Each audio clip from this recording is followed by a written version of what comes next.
Nous parlons de l'algorithme à module constant qui est utilisé dans le traitement de signal à la réception pour la détection cohérente.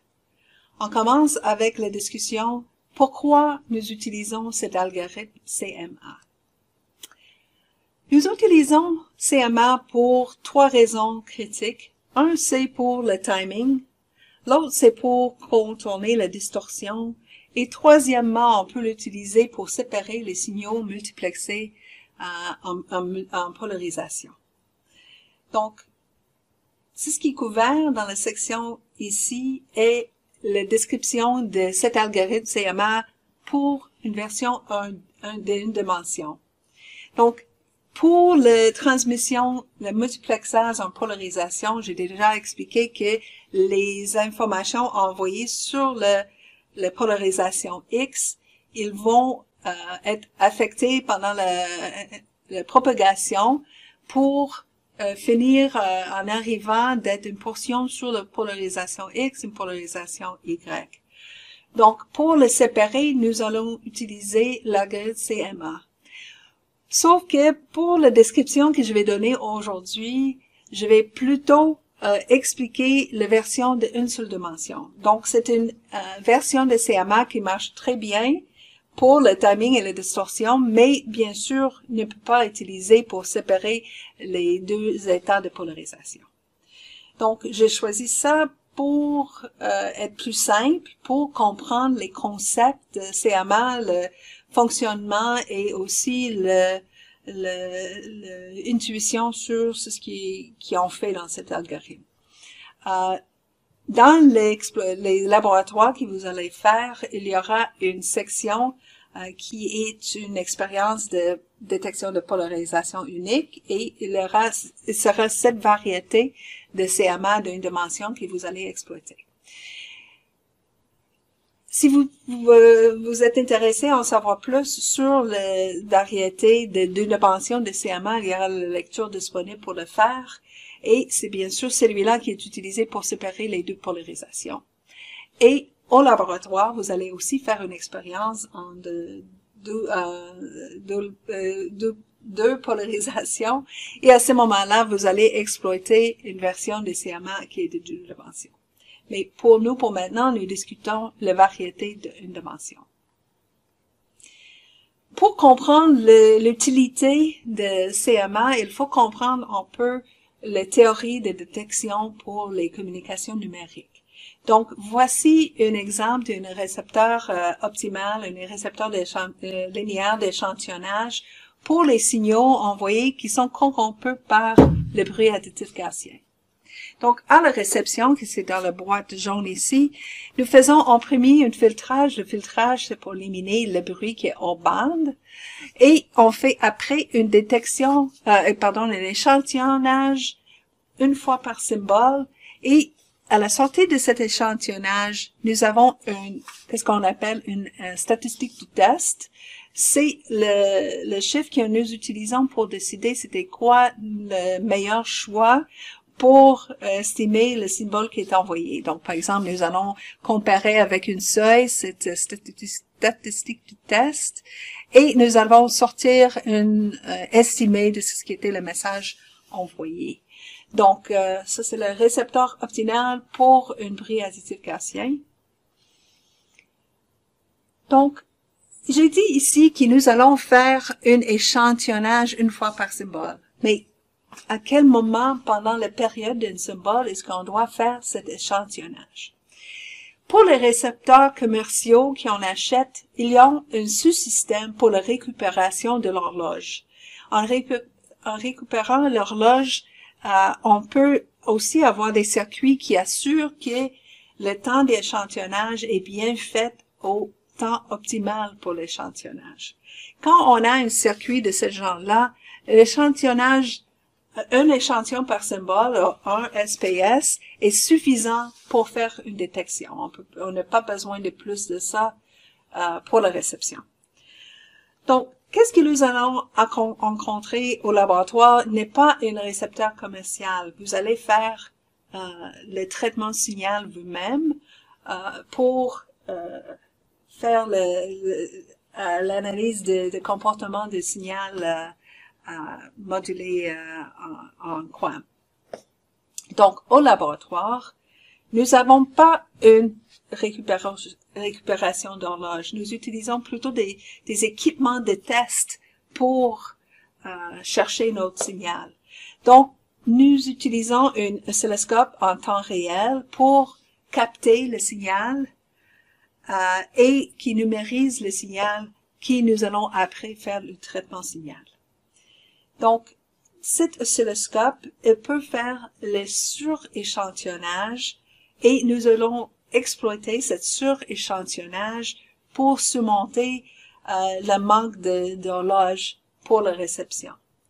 Donc, c'est certain qu'on ne peut pas avoir énormément de suréchantillonnage, mais il y aura plus qu'un échantillon par symbole. Donc, ça, c'est pour le timing. Pourquoi la motivation pour le timing? L'autre motivation, c'est pour l'égalisation.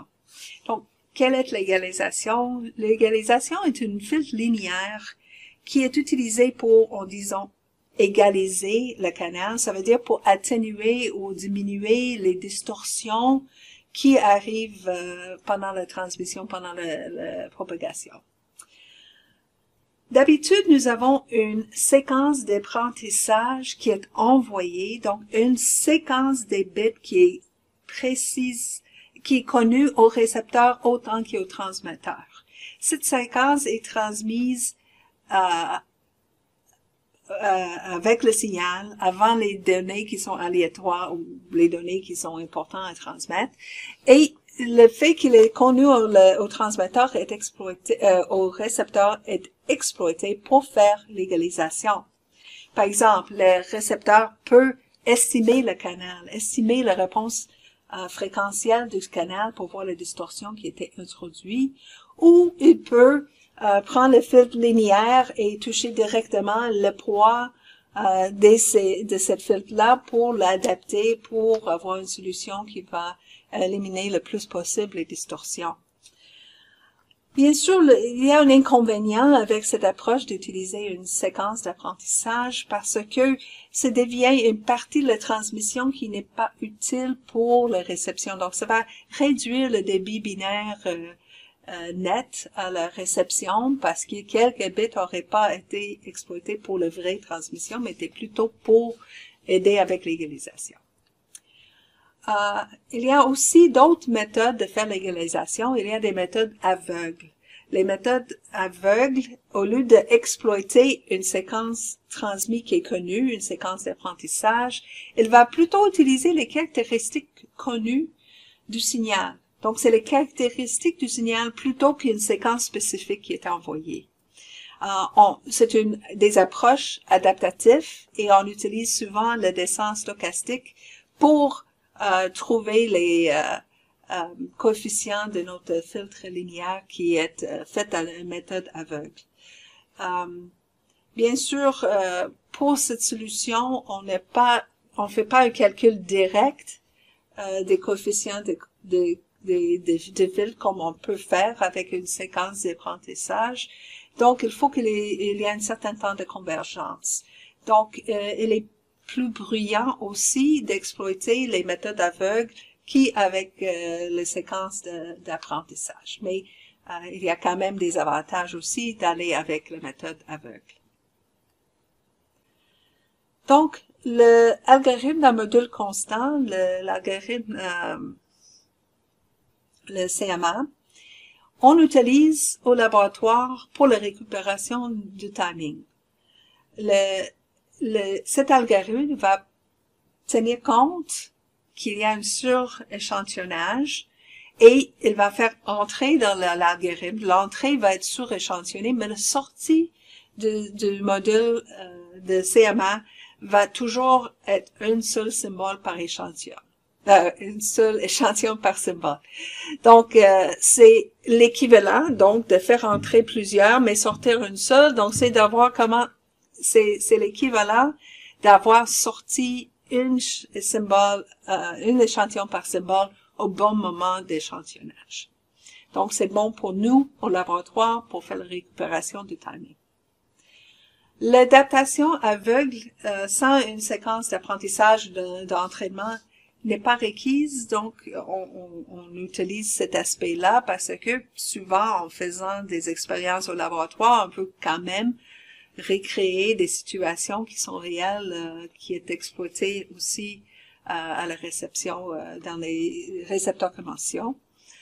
Nous allons prendre un exemple qui est QPSK et le QPSK va répondre à cet besoin pour cette approche de module constant.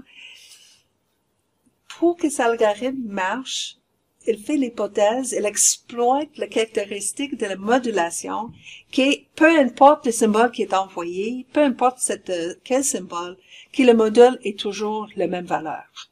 Donc le QPSK, on a vu ça déjà, que tous les symboles tombaient sur le cercle unitaire.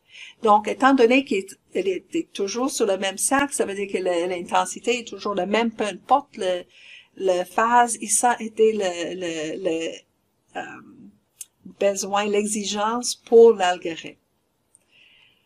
Donc, après la convergence de cet algorithme-là, nous allons être capables, par exemple, de contourner les imperfections arrivant en cause d'une composante qui est à une largeur de bande qui est limitée. Donc, par exemple, nous essayons d'envoyer un signal très haut taux binaire, mais une des composantes dans la chaîne de transmission ou réception, introduire une bande plus étroite que notre signal. Donc, ça, c'est le genre de distorsion qu'on peut égaliser avec cette approche aveugle de le module algorithme de module constant.